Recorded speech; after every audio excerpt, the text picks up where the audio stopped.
Spider-Man No Way Home opens next week, and we're continuing our Spider-Man film series rewatch with Amazing Spider-Man 2.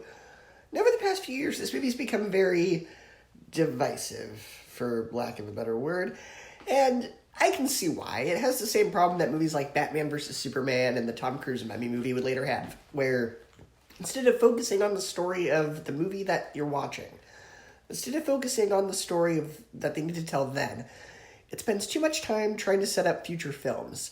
Here's a cameo from a character that will later become Black Cat, because we want to do a Black Cat movie.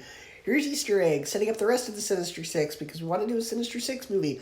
Yeah, at the time this movie came out, they were basically trying to do a Spider-Man version of the MCU, where they were going to have all these Spider-Man villains have their own movies, and it was going to connect with the Sinister Six movie, and they had like all these plans that never really came to fruition, because Sony and Marvel reached a deal, and we got Homecoming instead.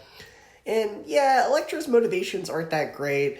Goblin's motivations are also kind of weak. So the villains in this movie aren't that well written. But what is well written in this movie are the relationships. This movie feels like a romantic drama movie that just happens to be set in the world of a comic book film, and it works.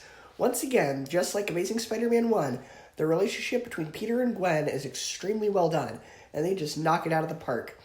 The complications of Peter feeling guilty because he promised her dad he'd stay away from her, but then wanting to get back together with her, Gwen moving to England for a scholarship. There's so much complexity to their relationship that when, spoiler alert, Gwen dies at the end of the film, it hits you hard.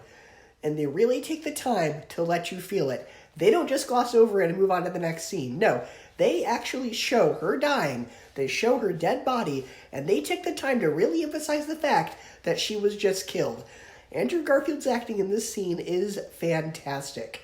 And on a more positive note, his friendship with Harry, well, I think they did the best they could with it.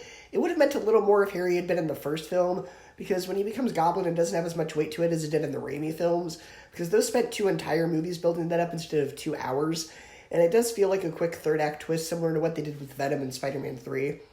So even though it has a few problems with the story, it's still worth a watch for the characters. So I would say Amazing Spider-Man 2 gets a B+, an 8 out of 10, and a 4 out of 5 stars.